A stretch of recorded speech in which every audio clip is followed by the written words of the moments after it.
Hi, my name is Lisa D'Amelio, and I'm the speech and language pathologist that will be evaluating and working with your son. Nice to meet you, Lisa. I'm Mary Smith. Nice to meet you also.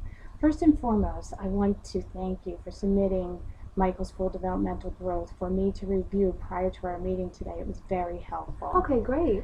So today, the primary goal is to gather more information about Michael's past and current developmental history. Okay. And also, I read in the case history that you had concerns about determining a proper educational placement for him. Yes, that's exactly right. Okay. Okay, so this session should probably only take about 30 minutes or so. Okay. Is that okay with you? Yeah, that's perfect. Okay, great. Let's get started.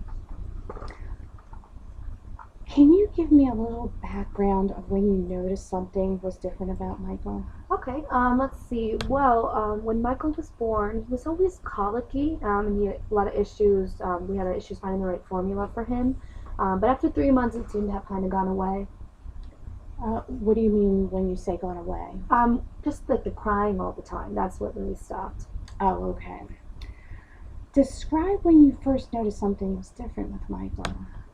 Well, he wasn't really reaching his milestones. I have another son, and I knew what to expect in terms of developmental milestones, and he just wasn't, he didn't sit up till he was 10 months. He didn't crawl till he was a year old. All he did was tantrum all the time, and I had no idea what was wrong. He wasn't a cuddly baby either, like where I could rock him. He just always wanted to be put down. Oh, okay. How did Michael communicate to you his wants and needs during these early stages? To be honest with you, he really didn't. It was really frustrating. It was kind of a guessing game. I literally had to put him on a schedule, and I said to myself, okay, breakfast time's at 8, snack at 10, and lunch at 12, and a snack at 2.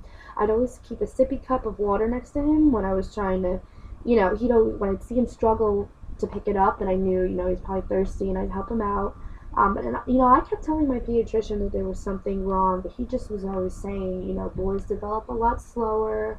But I wasn't accepting this answer, so I went to see a neurologist at Tampa, and he referred me to an early intervention program, actually. I understand. From the information that you provided, it stated that you enrolled him in a private early intervention. Can you tell me how that worked out? Well, actually, first, I actually enrolled him in just one with the state. It was really hard at first because there was a lot of children with, more obvious disabilities, kids in wheelchairs, kids wearing helmets. And I just didn't think it was the right placement for him. My son would just sit there and cry the whole time. It was free, but I just didn't think it was working out. So that's when I enrolled him in the private early intervention. And that, honestly, I can't praise them enough. It was really beneficial to him. Can you explain a little bit more about that? Yeah. In the beginning, all Michael did was cry throughout the entire therapy sessions. And to be honest with you, I just couldn't take it. But the therapist assured me it would get better and the tantruming would lessen. And then, after a few sessions, Michael began pointing to his needs rather than crying, which was really good. He also started, playing with toys more appropriately. Before, he would just, spin them, watch them, and then he was starting to act a little bit more normally. So that was really good. Wow, that's great. Can you elaborate on his development or current status? Well, I think Michael continues to progress. However, it's just, like I said, we're really confused as to where to put him, education-wise for the upcoming year. Our school district wants to put him in a self-contained classroom with kids, again, with more obvious disabilities, but I just don't think it's the right fit for him. I want him, to be somewhere where he has a proper role model for him to look up to. So that's really my concern. I see. Okay, let's discuss his medical background information. Okay. Were there any difficult medical issues while being pregnant or giving birth? No, the pregnancy was normal. It was just really hard for him to keep formula down. So we went through a lot of, trials trying to find the right one, which we eventually did. But that was all really. Okay, I see. In your case history, it states that Michael had his tonsils out. Why at such an early age? The doctor stated that his tonsils were abnormally large, which was giving him problems breathing. Like he couldn't breathe through his nose and only through his mouth. And he was always congested and always having ear infections. But actually, once we had them out, it really helped. Oh, good. Does Michael have any siblings, and do they play together? Yeah, he has a brother Joey who's older than him, but unfortunately, they don't really have a relationship at all.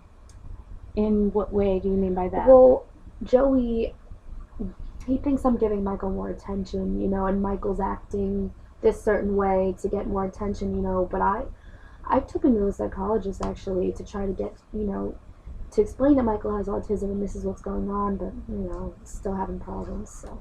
I see. Okay, what additional information can you provide me about Michael that would be helpful for me to know? Let's see. Well, he really loves airplanes. At the early intervention program, they used to, use airplanes as a reward system to kind of help him, feel happy when he's communicating well. So that was good. Great. Well, that is something that I'll definitely keep in mind. Okay. Reward systems are excellent behavioral modification strategy to use for incentives to get children to do Exactly. things. That's exactly what they told me, and it really worked. So that was good. Great. Okay.